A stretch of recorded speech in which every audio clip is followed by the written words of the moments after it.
Bardella, a former Breitbart media consultant. He recently left the GOP and joined the Democratic Party. Great to have both of you with us. Kurt Bardella, let me ask you about that. He called it the capper. He said that this is a bill that's going to sell itself. We heard from House Speaker Paul Ryan saying that this is going to become more popular as Americans look at their paychecks down the line and see what's in it for them. Are you confident this is something that Republicans are going to keep talking about, that this is something that they're going to want to run on as we approach 2018? I think they're going to want to try to create some distance from this and move on to other legislative priorities, because this tax bill is a disaster.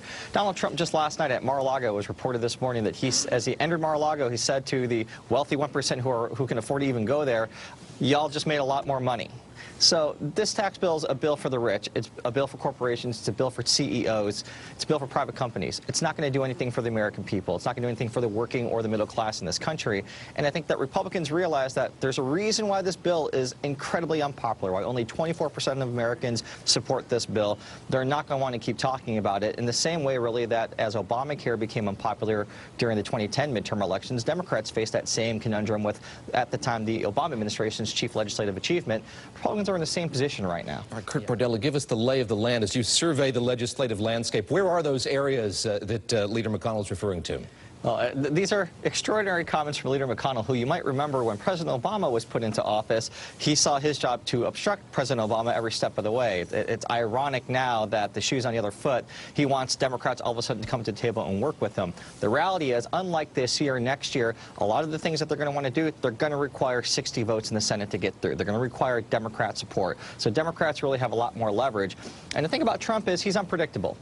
And it's going to be interesting to see if Trump really does bring the Democrats to the table, work with them, maybe give them more than the Republicans want to concede, and create problems with the Republican Party attacking Trump for working with the Democrats. I think the areas that they could probably find common ground, they're going to have to try to do a Dreamer DACA fix. They're going to have to try to do something on infrastructure. President Trump loves to build things. He's talked a lot about infrastructure spending being the key thing he wants to focus on.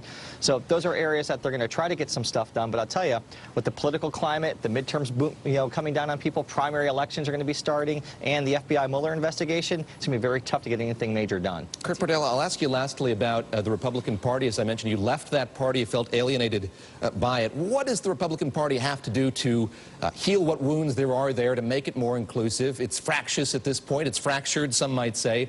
How does it begin to repair itself and become more whole?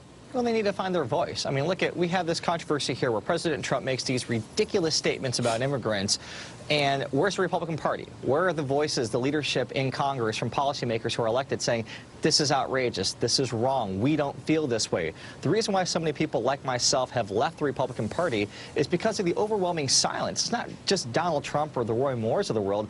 It's the cowardice and the silence from so many elected Republican leaders who, when terrible things are happening, when ridiculous things are said, they hide. They don't speak out. They try to avoid it. And I think until they find their voice and their own moral conscience, they're going to lose a lot more people. All right, my thanks to both of you on this holiday weekend. To Tima Amara and Kurt Bardella, thank you very much.